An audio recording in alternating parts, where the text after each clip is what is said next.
తెలుపుకుంటూ దేవుని యొక్క పరిశుద్ధ గ్రంథంలో నుంచి ఏప్రిల్కి రాసిన పత్రిక 12వ అధ్యాయం 4వ అధ్యాయం 12వ వచనం మనం చదువుకుందామండి.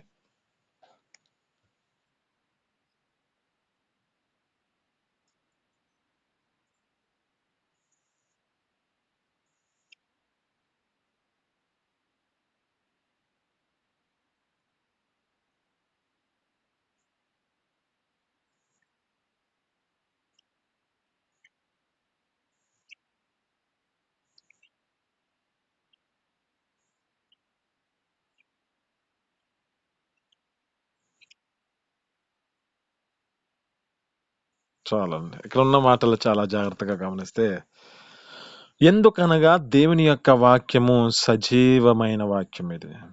ఇది బలము కలిగింది, రెండంచులు కలిగిన ఖడ్గము. ఇటు అది రెండు వాడిగల, అంటే రెండు వైపులా ఇది వాడిగా ఉన్న ఖడ్గం ఇది.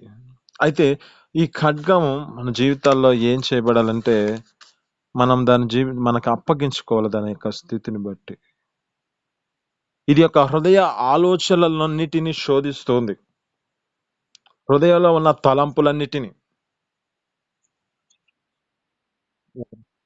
ఎవరో దానియేలు గారు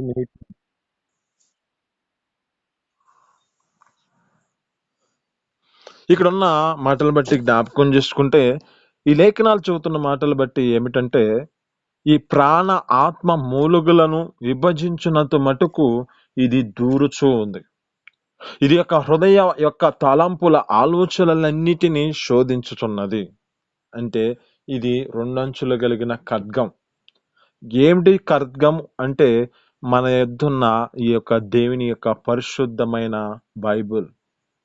ఈ బైబుల్ మనం వెంబడిస్తూ మన జీవితాలలో ఏం చేయబడాలంటే, ఇది యొక్క హృదయం యొక్క తలంపులన్నిటిని, ఈ ప్రాణ ఆత్మ మూలుగులకు విభజించిన వరకు ఇది దూరుతుంది కనుక, మన యొక్క హృదయ యొక్క తలంపులన్నిటినీ అది శోధిస్తుంది కనుక, మనం ఈ వాక్యానికి మన జీవితాలను అప్పగించుకోవాలి.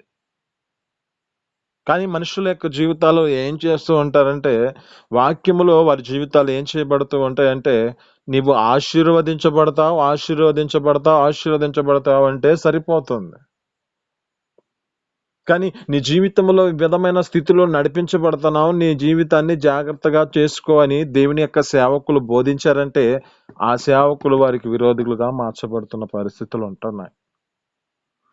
లేఖనాలు చదువుతూ ఉన్నాయి. లేఖనాలు బట్టి జ్ఞాపకం చేసుకుంటే, తిమోతిలకు రాసిన పత్రికలో ఉంటది, ఎందుకనగా జనులు హితబోధను సహింపక దురద చెవులు కలవారై తమ యొక్క స్వకీయ దురాశలను నెరవేర్చుకున్నటకై వారు ఏం చేస్తున్నారంటే, తమ కొరకు బోధకులను ఏర్పరచుకుంటున్నారంట.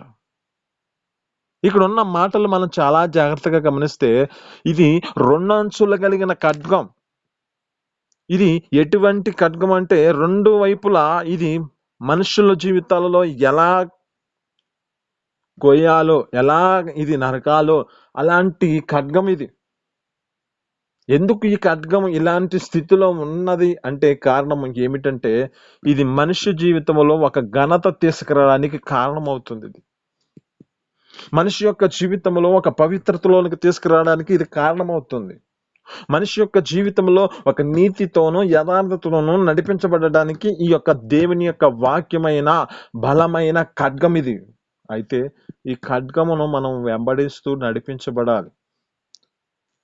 ఈ ఖడ్గమును మన జీవితాలలో అది మన యొక్క జీవితాలలో ఏం బోధిస్తుందో, ఆ సజీవమైన మాట మనకి ఏం బోధిస్తుందో, ఆ మాటకు మనం విధేయతను చూపిన వారుగా మార్చబడాలి. ఆమేన్, హల్లెలూయా. అంటే ఈ యొక్క వాక్యము మన యొక్క హృదయాలలో నింపుకుంటే, ఈ యొక్క వాక్యము మన జీవితాలలో చేర్చుకుంటే, ఇది ప్రాణ ఆత్మల మూలుగుల విభజించినంత మటుకు ఇది దూరుచు హృదయములో ఉన్న యొక్క ఆలోచనలన్నిటి తలంపులన్నిటిని శోధిస్తుంది. ఇది మనిషి జీవితంలో ఎలా నడవకూడదు, మనిషి జీవితంలో ఎలా నడిస్తే పరిస్థితి పాపములు ఆ యొక్క దోషములోనికి వెళ్ళి శాపగ్రస్తమైన పరిస్థితి తీసుకొచ్చుకొని మరణానికి దగ్గర అవుతున్నారో అది తెలియజేస్తుంది. ఇలా ఉండకూడదు, నీ జీవితం ఇలా నడిపించబడాలి, ఇది రెండంచులు కలిగిన ఖడ్గం. ఇది చెయ్యొచ్చు అని చెబుతది. ఇంకో రీతిలో నీ జీవితంలో ఇది చేయకూడదు అని చెబుతది. ఇలాంటి వాడగలిగిన ఖడ్గం ఎవరి యొద్ద ఉండదు. కానీ ఇది దేవుని యొక్క సన్నిధిలో ఆయన భక్తుల యొద్దటనే ఉంటుంది. ఆ భక్తులుగా మనం పిలువబడుతున్నాం. మరి ఆ భక్తులుగా పిలువబడుతున్న మన జీవితాలలో ఈ యొక్క వాక్యము మన యొక్క జీవితాలలో, హృదయాలలో నింపుకుంటున్నామా? త్వరగా చదవండి. కీర్తనలు 149 అధ్యాయము 9వ వచనం. కీర్తనలు 149 అధ్యాయము 9వ వచనం.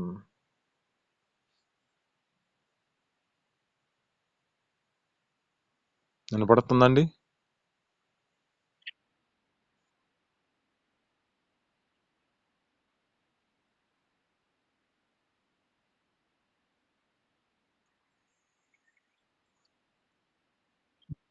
ఓకే. ఓకే అండి. చిన్న చాలు.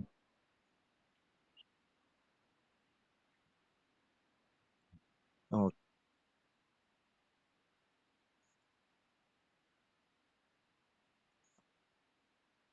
ఆమేన్. హల్లెలూయా. ఇక్కడున్న మాటలు చాలా జాగ్రత్తగా గమనిస్తే, విధింపబడిన తీర్పు వారి మీద నడుపుటానికై వారి చేతిలో రెండంచులు కలిగిన ఖడ్గమున్నది.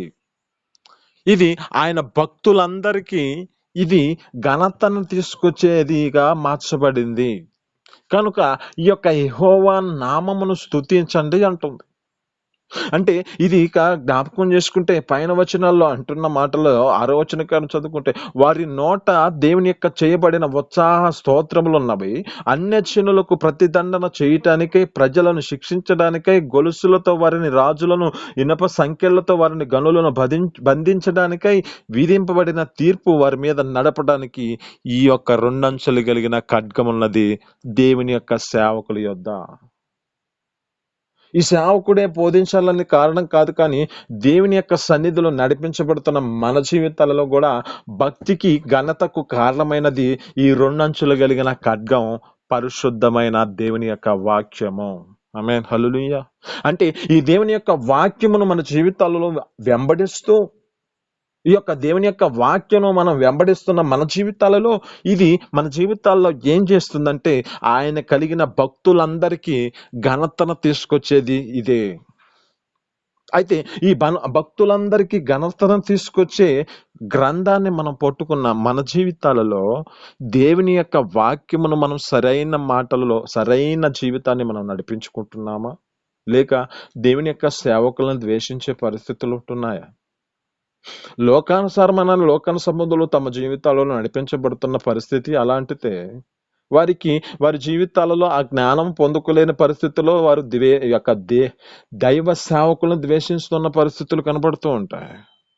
కానీ మనము మన జీవితాలలో ఆ దేవుని యొక్క వాక్యాన్ని వింటున్నాము, ఆ దేవుని యొక్క వాక్యమును నేర్చుకుంటున్నాము, మన జీవితాల్లో నడిపించబడుతున్నాము. ఈ విధమైన స్థితిలో నడిపించబడుతున్నా కానీ కొన్ని మంది జీవితాలలో ఎందుకంటే వారు స్వకీయ దురాశలు నెరవేర్చుకునే పరిస్థితులు ఉన్నాయి. ఇలా బోధించితే ఎవరొస్తారు అని ప్రభువైన యేసుక్రీస్తు బోధించిన సమయంలోనే అనేక మంది త్రప్పిపోయారంట. అక్కడి నుంచి వెళ్ళిపోయారంట. అక్కడ అంటున్నాడు ప్రభువైన యేసుక్రీస్తు, మీరు మీ పాపంలో చనిపోవాలనుకుంటున్నారు, వెళ్ళిపోతున్నారు. కానీ ఒక పేతురు అంటున్నాడు అక్కడ, అయ్యా మీరెందుకు వెళ్ళలేదంటుంటే అక్కడ అంటున్న మాట, అయ్యా నీ యొద్దే నిత్య జీవపు మాటలు ఉన్నాయి, మేము ఇంకెక్కడికి వెళ్తామయ్యా? ఈ భక్తులందరికీ కారణం ఏమిటంటే దేవుని యొక్క వాక్యము. ఈ వాక్యము రెండంచులు కలిగిన ఖడ్గము కనుక ఇది మన యొక్క ప్రాణ ఆత్మల యొక్క విభజించిన మట్టుకు అది లోపలికి దూరుచు హృదయములో ఉన్న ప్రతి కల్మషాన్ని తొలగించడానికి ఇది మన యొక్క జీవితాలలో వాక్యము దొరుకుతుంది. వాక్యము మన జీవితాలలో దూరుతుంది. ఈ వాక్యాన్ని మన యొక్క హృదయాలలో నింపుకుంటే మన జీవితాలలో భక్తులందరికీ ఘనతను తీసుకొచ్చే ఈ యొక్క దేవుని యొక్క వాక్యాన్ని మనం వెంబడించాలి. ఈ వాక్యము ద్వారా అనేక మంది అన్యజనులకున్న, అనేక మంది రాజులకున్న, అనేక మంది జీవితాలలో ఏ స్థితిలో ఉన్న దేవుని యొక్క వాక్యము ద్వారా అనేక మందికి ఉన్న విధింపబడిన తీర్పును ఈ యొక్క రెండంచులు కలిగిన ఖడ్గం మన చేతిలో ఉన్నది. ఆమేన్. హల్లెలూయా. అంటే ఇక్కడ ఉన్న మాటల్లో మనం చాలా జాగ్రత్తగా గమనిస్తే మనం ఏం చేయబడాలంటే ముందుగా మన జీవితాలు మనం అప్పగించుకోవాలి. ఇక్కడ అంటున్న మాటలో ఎందుకనగా జనులు హితబోధను సహింపక యొక్క తిమోతిలో రాసిన పత్రికలు 2వ అధ్యాయంలో 4వ అధ్యాయంలో అంటున్నాడు. 2వ పత్రికలో అంటే అక్కడ జ్ఞాపకం చేసుకుంటే ఏమంటున్నాడంటే జనులు హితబోధన సహింపట్లేదు. అంటే హితబోధ అంటే ఏమిటి? హితబోధ అంటే ఆరోగ్యకరమైన బోధ. ఆరోగ్యకరమైన బోధ, ఇది నీకు క్షేమమనిచ్చే బోధ, ఇది నీ జీవితాలలో మెండైన ఆశీర్వాదాలతో నింపే బోధ. ఈ బోధను నువ్వు వింటే నీ జీవితంలో ఒక గొప్ప మార్పును కలుగజేసి ఒక ఘనతలో నిన్ను నిలబెడతాడు. ఆ దేవుని యొక్క వాక్యాన్ని నీ యొక్క హృదయంలో నింపుకుంటే, ఆ యొక్క దేవుని యొక్క పరిశుద్ధ గ్రంథాన్ని నీ చేతిలో పట్టుకుంటే, ఆ పరిశుద్ధమైన మాటల చేత నీ జీవితాన్ని నింపుకుంటే, నీ జీవితమును బట్టి అనేక మంది నీ యొక్క స్థితిని బట్టి నిన్ను చూసి నువ్వు ఒక పత్రికగా మార్చబడిన స్థితి కనబడుతుంది. నిన్ను చూసిన వారు, అమ్మో, ఇలాంటి స్థితిలో ఎలా నడిపించబడతారా ఈ యొక్క క్రైస్తవులు, ఇలాగా నడిపించబడతారా దేవుని ఎరిగిన ఈ ప్రజలు అని అన్యజనులు మీ యొక్క నడవడికను చూసి వారి జీవితాల్లో కూడా ఆ యొక్క హృదయంతో నింపబడి దేవుని యొక్క సన్నిధికి మేము కూడా వెళ్ళాలని ఆలోచన పుట్టిస్తుంది. అందుకే అంటాడు, నీ యూతును చొంగున 10 మంది వస్తున్నారంట, మీ దేవుడు మీకు తోడుగా ఉన్నాడని మేము గ్రహించాం అని గ్రహించే మనసు మన జీవితాల్లో ఏం చేయబడాలంటే, ముందుగా మనము ఈ యొక్క 2 అంచులు కలిగిన ఖడ్గానికి మనం దేవుని సన్నిధిలో అప్పగించుకోవాలి. ఆమేన్, హల్లెలూయా. ఈ 2 అంచులు కలిగిన ఖడ్గముకు మనం అప్పగించుకుంటే, ఆ 2 అంచులు కలిగిన ఖడ్గము మన జీవితాలలో ఏం చేస్తుందంటే, ఇది ఘనతను తీసుకొస్తూ మేలుకరమైన స్థితిలో మనల్ని నిలబెట్టుకుంటుంది. అందుకే లేఖనాలు సెలవిస్తున్నాయి. ఏమని సెలవిస్తున్నాయంటే, ఈ యొక్క దేహానికి ఆరోగ్యం రావాలంటే, నీ యొక్క జీవితంలో నీ ఎముకలకు సత్తువ రావాలంటే, ఆ దేవుని యందు భయభక్తులతో నడిపించబడు అంటుంది. ఆ దేవుని యందు భయభక్తులతో నడిపించబడాలంటే, ఈ దేవుని యొక్క వాక్యాన్ని చదువుతున్న నీ జీవితంలో, ఆ దేవుని యొక్క వాక్యాన్ని వింటున్న నీ జీవితంలో వాటిని అనుసరించి నడిపించబడుతున్నావా, లేక వాటిని విడిచిపెడుతున్న పరిస్థితి ఉన్నదా? ఒక సేవకుడు నీకు బోధించిన మాటలను నిర్లక్ష్యపరుచుకుంటూ నడిపించబడుతున్నావా, లేక ఆ వాక్యాన్ని విని ఏముంది సత్యమని గ్రహించగలిగే మనస్సును తీసుకుంటున్నావా? సత్యము నుంచి మనల్ని సర్వసత్యములోనికి నడిపించాలని, మన ప్రభువైన యేసుక్రీస్తు మన కొరకై ఒక నివాసాన్ని సిద్ధపరచాలని, పరలోక రాజ్యానికి వెళుతున్న సమయంలో తన యొక్క ఆదరణకర్తను మనకు అద్దెకు పంపించాడు. ఈ యొక్క ఆదరణకర్త నీతో ఏం చేస్తాడంటే, నీ జీవితంలో ఈ విధమైన స్థితిలో నీ యొక్క స్థితి ఎలా ఉందో నేను గుర్తు చేస్తూ, నీకున్న ప్రతి పరిస్థితులలో ఏం చేస్తుందంటే, ఈ పరిశుద్ధాత్మ నీ మీదకి వచ్చినప్పుడు నీలో ఉన్న ప్రతి పాపాలను ఒప్పింపజేస్తుంది. నీలో ఉన్న అవిధేయతలన్నిటినీ ఇది నీ జీవితంలో ఒప్పింపజేస్తూ నీ జీవితాన్ని సరిచేస్తుంది. ఈ దేవుని యొక్క సన్నిధిలో ఈ యొక్క పరిశుద్ధ ఆత్మ నీ జీవితంలో ఏం చేస్తుందంటే, ఆదరణకర్త నీ జీవితంలో ఏం చేస్తాడంటే, ఈ సత్యం ఉన్నది కదా, ఈ సత్యములో నీవు సర్వ సత్యాన్ని నువ్వు గ్రహిస్తావు. సత్యం అంటే ఏమిటి అని మన జీవితాల్లో అనుకుంటూ ఉండొచ్చు. యోహాను సువార్త 17వ అధ్యాయంలో 17వ వచనంలో అంటాడు, నీ వాక్యమందు వారిని ప్రతిష్ఠించమంటున్నాడు. అక్కడ సత్యమందు వారిని ప్రతిష్ఠించమంటున్నాడు. సత్యం అంటే ఈ యొక్క వాక్యమై ఉన్నది అని చెబుతున్నాడు. మరి ఆయన వాక్యమే సత్యమై ఉన్నది. ఈ సత్యములో మన జీవితాలు నడిపించబడితే, ఈ యొక్క సత్యమైన దేవుడు మన యొక్క జీవితాలలో ఆదరణకర్తను పంపించి మన జీవితాల్లో ఊహించలేని అనేకమైన మర్మాలను తెలియజేస్తున్నాడు. పరిశుద్ధాత్మ దేవుడు, ఆదరణకర్త అయిన దేవుడు. మన ప్రభువైన యేసుక్రీస్తు ఆ ప్రాంతానికి వెళ్ళింది ఎందుకు అంటే, మన జీవితాలలో మనం నడిచిన నడకను బట్టి, మనం దేవుని సన్నిధిలో ఆ యొక్క యథార్థతలో పరిశుద్ధతలో నిలబెట్టుకున్న పరిస్థితిని బట్టి దేవుడు మన కొరకు ఒక ప్రత్యేకమైన నివాసాలను ఏర్పరచాలని వెళ్ళాడు. యోహాను సువార్తలో అంటాడు, అక్కడ అంటున్నమాట, నా తండ్రి యొద్ద అనేకమైన నివాసాలు ఉన్నాయి చెబుతున్నాడు కదా, నేను వెళ్ళి అక్కడ మీ కొరకు సిద్ధపరుస్తాను, నేను వెళ్ళిన ఎడల మీకు మంచిది అంటున్నాడు. మీ వద్దకు ఆదరణకర్త వస్తున్నాడు అంటున్నాడు. ఈ ఆదరణకర్త లేకపోతే మనుషుల జీవితాల్లో ఏ స్థితిలో నడిపించబడతారంటే తమ యొక్క హృదయాల్లో పాపములు జీవించగలిగిన పరిస్థితే ఉంటుంది. కానీ ఈ పరిశుద్ధ ఆత్మదేవుడు మనుషుల జీవితాలలో పాపమునున్న దానిని ఒప్పింపజేసి మనిషిని ఒక నిర్దోషిగా నిలబెడుతూ ఉంటాడు ఈ పరిశుద్ధాత్మదేవుడు. తండ్రి, కుమార, పరిశుద్ధాత్మదేవుడు మన జీవితాలలో వీరు ముఖ్యము. మన జీవితాలలో వీరు ముగ్గురు మనకి ముఖ్యమే. వీటిలో మన జీవితాలలో ఎవరుంటున్నారంటే మనకు కలిగిన దేవుడున్నాడు. ఇక్కడ అంటాడు ఒక మాట, ప్రభువైన యేసుక్రీస్తు మరణించిన తర్వాత ఏమంటున్నాడు? మరణించి సమస్తం అయిపోయిన తర్వాత అంటున్న మాట ఏమిటి? పునరుద్ధానులై లేచిన తర్వాత అంటున్న మాట, నాకు ఈ లోకములో సర్వాధికారం ఇవ్వబడింది. ఆ పరలోకమందు భూమి మీద నాకు సర్వాధికారం అయిపోయింది. అయితే కాబట్టి మీరు వెళ్ళి నేను ఆజ్ఞాపించిన ఆజ్ఞలన్నిటినీ అనేక మందికి బోధించండి. నేను సమస్త జనులను, మీరు ఏ విధంగా ఈ లోకానికి వెళ్ళి సమస్త జనులకు నా సువార్తను ప్రకటించండి. ఈ యొక్క తండ్రి యొక్కయు కుమారుని యొక్కయు పరిశుద్ధ ఆత్మ నామములో వారికి బాప్టిజం ఇచ్చుచు అంటున్నాడు. మరి ఆ జీవితంలో మనం నడిపించబడాలి కదా. ఆ విధమైన స్థితిలో మన జీవితాలు నడిపించుకోవాలి కదా. ఆ విధమైన జీవితంలో మన స్థితిని నడిపించుకుంటున్నామా లేదో జ్ఞాపకం చేసుకోవాలి. ఎందుకంటే ఆ తండ్రి యొక్క కుమారుని యొక్క పరిశుద్ధాత్మలో మన జీవితాలు బాప్టిజం పొందుకొని ఆయన మనకి ఏం ఆజ్ఞాపించాడో ఆజ్ఞలన్నింటిని మన జీవితాల్లో వెంబడిస్తున్న మనము జీవితాలలో మన యొక్క స్థితిని బట్టి ఈ ఖడ్గమైన రెండంచులు కలిగిన ఖడ్గాన్ని మనము మన జీవితాలలో ఖడ్గము ద్వారా నరుకుతున్నప్పుడు ఈ నరికిన దానిలో మన జీవితాలలో ఉన్న చెడు స్వభావం అంతటను దేవుడు కోసివేసి పక్కనేస్తున్నాడు కదా. మరి దానికి మనం విధేయతను చూపించాలి కదా.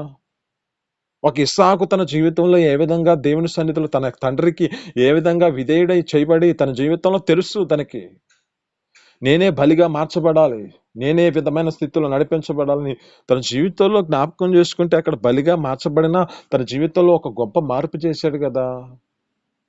అతన్ని ఏ విధమైన స్థితిలో వాడుకున్నాడో మనకు కనబడుతుంది కదా. ఒక నూరంతల ఆశీర్వాదంతో నింపబడ్డాడని చెబుతుంది ఆయన ఇస్సాకు. అతడు పంట వేయగా అంతగా ఫలించుటకు అనుభవం కలిగిన దాన్ని బట్టి ఎలా కలిగి ఉంది అంటే తన జీవితాన్ని ఒక ఖడ్గానికి అప్పగించుకున్నాడు. లోకానుసారమైన ఖడ్గానికి అప్పగించుకున్నాడు. తండ్రి పిలుస్తున్నాడు, తండ్రి అడుగుతున్నాడే. ఆ తండ్రి అడుగుతున్న దాన్ని బట్టి ఈ యొక్క అబ్రహాం గారు తన యొక్క ఒక్క కుమారుని తీసుకొచ్చి బలి అర్పించడానికి తీసుకొచ్చాడు. అప్పుడు అతడు నాకు సంబంధం లేదని పరిగెత్తాల్సిన పరిస్థితి ఉండేది. మరి అలాంటి స్థితిలో కూడా ఇస్సాకు విధుడై తన జీవితంలో బలియాగముగా మార్చబడిన వాడిగా కనబడుతున్నాడు. నీ జీవితంలో కూడా ఈ దేవుని యొక్క వాక్యానికి, రెండంచులు కలిగిన ఖడ్గానికి నువ్వు బలిగా మార్చబడాలి. నువ్వు బలిగా మార్చబడితేనే నీ స్థితిని బట్టి ఒక దినమున నువ్వు ఒక ఫలించే అనుభవంలోకి వస్తావు. అతడు పంట వేయగా నూరంతలుగా ఫలించిందంట. ఫలించిన అనుభవంలో అనేక మందికి ఒక ఆశీర్వాదకరంగా మార్చబడతావు. అలాంటి స్థితి నీ జీవితంలో కలిగి ఉండాలి. ఆమేన్, హల్లెలూయా. అలాంటి ఫలించే అనుభవంలోనికి నీవు రావాలంటే ఈ రెండంచులు కలిగిన ఖడ్గానికి నీ జీవితాన్ని అప్పగించుకోవాలి. ఈ రెండంచులు కలిగిన ఖడ్గం నీ జీవితంలో ఉన్న ప్రతి ప్రాణ ఆత్మ మూలుగులను అన్నిటినీ అది దూరుచు నీ యొక్క హృదయంలో ఉన్న హృదయ ఆలోచనలు అన్నిటినీ అది శోధిస్తుంది. నీ జీవితం ఎలా ఉందో, నీ స్థితిని ఎలా ఉందో, నీ జీవితంలో ఈ స్థితిని బట్టి నీకు తెలియజేస్తూ ఉన్నది. మనస్సాక్షి నీ జీవితంలో నేరారోపణ చేస్తూ ఉంటది. ఇది నువ్వు చేయకూడదు, ఇది నువ్వు చేయొచ్చు, ఇది నువ్వు నడవకూడదు, ఇది నీ జీవితంలో ఇలా స్థితిని బట్టి మాట్లాడకూడదు, ఇది నీవు ఈ విధమైన స్థితిలో వీటిని చూడకూడదు, వీటిని వినకూడదు అని నీ జీవితంలో బోధిస్తాడు. అప్పుడు బోధించిన నీ జీవితంలో అప్పుడు దానికి విధేయతను చూపిస్తున్నావా? లేక నీ జీవితంలో నిర్లక్ష్యపరుచుకుంటూ ఆ దేవుని యొక్క వాక్యాన్ని నిర్లక్ష్యపరుచుకుంటూ నడిపించబడుతున్న పరిస్థితి ఉన్నదో? ఇది మనం నీతో మాట్లాడుతున్న మాటను బట్టి